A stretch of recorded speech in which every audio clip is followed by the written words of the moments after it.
भाइयों और बहनों, वेलकम टू इंडिया, जहां जोक मारना गुनाह है, हेट स्पीच देना संस्कृति है। यहाँ करप्शन पे डिस्कशन नहीं होता, पर कॉमेडी पे फुल इन्वेस्टिगेशन होता है। मतलब भाई, स्कैम वाले नेता वीआईपी लाउंज में चाय पी रहे हैं और कॉमेडियन जोक मार के जेल जा रहे हैं।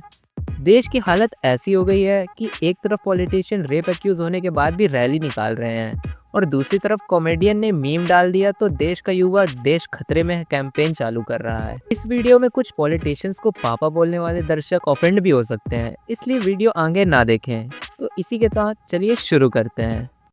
भाई साहब, देश में स्कैम हो रहे, करप्शन हो रहा, संसद पे मुक्के चल रहे, लेकिन लोगों की प्रॉब्लम क्या है कि कुणाल कामरा ने जोक मार दिया। मतलब पॉलिटिशियन पूरा देश लूट ले, सिस्टम भड़वेपन पर आ जाए, लेकिन अगर एक कॉमेडियन माइक उठा ले तो इनकी अम्मा बहन चुट जाए। और तुम लोग क्या एक्सपेक्ट कर रहे थे? वहाँ पे कुणाल कामरा के स्टैंड अप पे रामायण सुनाएगा या फिर तुम्हें शायरी सुनाएगा कि जितना बदल सकते थे बदल लिया खुद को, जितना बदल सकते थे बदल लिया खुद को, जिसको तकलीफ हो अपना रास्ता बदल ले, और यहीं बैठा हूँ गांड में दम है तो तमिलनाडु में आके मिल ले।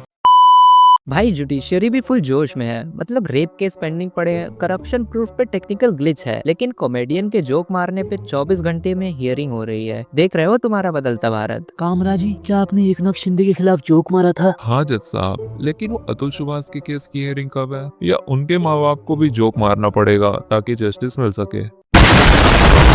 भाई, तुम लोगों ने एक चीज नोटिस करी कि महाराष्ट्र और कॉमेडियंस का बड़ा ही टॉक्सिक रिलेशनशिप चल रहा है। मतलब पहले लेटेंट को पेल दिया और अब कुणाल कामरा। महाराष्ट्र की ऑडियंस को जोक पच ही नहीं रहे और ये उसका बदला कुर्सी टेबल से लेके आ रहे हैं। और भाई, ये प्रोटेस्ट करने वाले कामरा की अनपेड मार्केटिंग टीम बन गई। मतलब गए थे वहाँ पे रैली ले, कामरा की माँ चोद दे, लेकिन उसकी पीआर करके वापस आ गए। भाई हम इस बदलते भारत का यूथ हैं। हाँ भाई, इसलिए हम जॉब क्राइसिस पर नहीं, जोक मारने पर प्रोटेस्ट करेंगे। जय मोदी।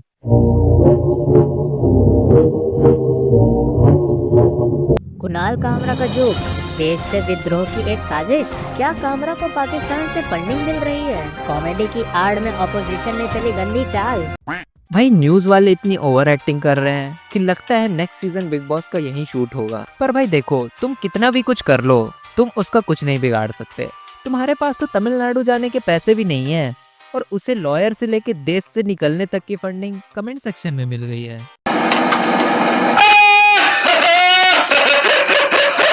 देखो, इंडिया में पॉलिटिशियन की गांड से बड़ा कोई नेशनल मॉन्यूमेंट नहीं है। उस पर जोक मार दिया तो एंटी नेशनल तो तुम हो। यहाँ का सिस्टम बड़ा सिंपल है, जोक मारा तो जेल, दंगे करवाए तो बेल। अगर पावर में है तो तू भगवान, और जोक लिख रहा है तो तू शैतान। चूतिया बनाना है तो सिर्फ जनता का बनाओ, और अगर चूतिया बनना है तो सरकार का बनो। यहाँ सच नहीं, सिर्फ भावनाएं चलती हैं। करप्शन करो तो देशभक्त, हेट स्पीच दो तो देशभक्त, स्कैम करके भाग जाओ तो भी देशभक्त, पर अगर एक मीम डाल दो भोसड़ी के देश तो ही।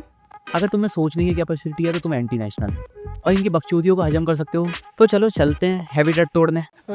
अब किस लेवल का पॉलिटिक्स देश में खेला जा रहा है ये देखो। हेट स्पीच देने वाले नेता राज्यसभा में बैठे हैं, पर कॉमेडियन के जोक पे एफआईआर हो रही। मजाक की बातें नेशनल इश्यूज बन गई हैं और नेशनल इश्यूज मजाक बन के रह गए हैं। इलेक्शन आते ही पॉलिटिशियन को भक्ति और भावनाएं याद आ जाती हैं, स्कैम और घोटाले तो साइड हो जाते हैं। कुणाल कामरा ने एक जोक मारा और देश की संस्कृति खतरे में आ गई। लास्ट टाइम ऐसा लेटेंट के टाइम हुआ था। मतलब भाई, देश की इकोनॉमी 56 इंच वाले भी नहीं बचा पाए, पर एक कॉमेडियन के जोक से देश का विकास रुक गया।